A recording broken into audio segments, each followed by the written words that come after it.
Olá, meu nome é Rafael Coelho, eu sou aluno da pós-graduação em Docência e Prática de Ensino e Matemática, e eu vim falar aqui hoje sobre a importância que a avaliação formativa pode ter no processo de ensino-aprendizagem. Antes de tudo, eu gostaria de destacar aqui um problema que eu imagino que todos os professores que estão atuando hoje já devem ter evidenciado.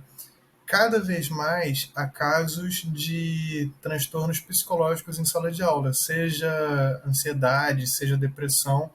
E quando a gente vai parar para pensar nesse tipo de problema, quando a gente tem uma avaliação de final de bimestre, que a gente chama de avaliação somativa, esse tipo de prova acaba evidenciando, acarretando em ainda mais problemas psicológicos.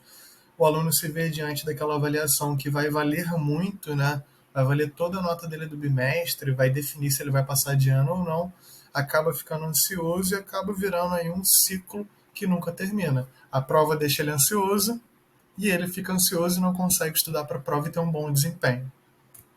Pensando nisso, a gente tem que estudar novas formas de avaliar o aluno. E uma das avaliações é a formativa. A avaliação formativa é um método contínuo que ajuda professores a monitorar o progresso dos alunos e identificar qualquer desafio que eles estejam enfrentando à medida que aprendem. Nesse sentido, inclui uma série de testes rápidos que fornecem feedback pontual sobre o desempenho dos estudantes. Repara que falou em feedback, mas em nenhum momento falou em atribuir um conceito, uma nota ao aluno. E aí o aluno se vê um pouco, digamos, desmotivado a fazer esse tipo de avaliação, né? A ser avaliado dessa maneira. Se ele não vai ganhar nota, para que ele vai estudar agora? Para que ele vai se dedicar agora? Vou deixar para estudar próximo da minha avaliação de final de bimestre.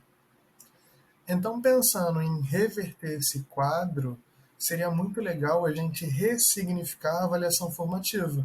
O aluno pode sim, com base nela, ter uma nota atribuída ao seu trabalho. Eu não estou falando em avaliação somativa deixar de existir, nas provas finais de final de bimestre deixarem de existir.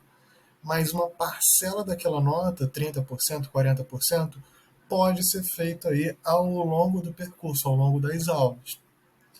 E para se fazer isso, é bem legal, acaba deixando mais ainda interessante a coisa, a utilização das metodologias ativas que foram aí muito aprendidas ao longo de todo o ciclo da minha pós-graduação.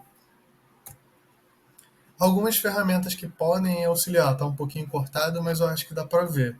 A gente pode fazer todo esse processo utilizando aí o Google Sala de Aula, a gente consegue aí, né, ver se o aluno está realmente aprendendo mais, entregando os trabalhos que ele deve entregar.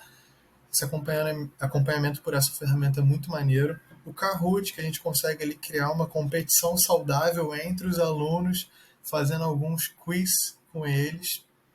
Tem o Mentimeter, que a gente pode fazer aí uma nuvem de palavras bem interessante, né? A partir do momento que o professor ou professora fala sobre determinado aluno, perguntar para eles sobre o que eles estão pensando em fazer esse jogo com as palavras. E também eu, como sou professor de matemática, não tem como deixar de falar sobre o GeoGebra.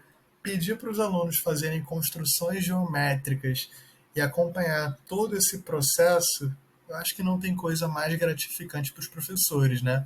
Aí do lado está um dos desenhos que eu pedi para os meus alunos fazerem e, pô, cara, eu fiquei muito feliz que eles conseguiram fazer.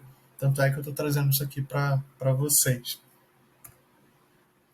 Alguns empecilhos que nós, professores, encontramos, infelizmente, é o excesso de alunos em sala de aula, né?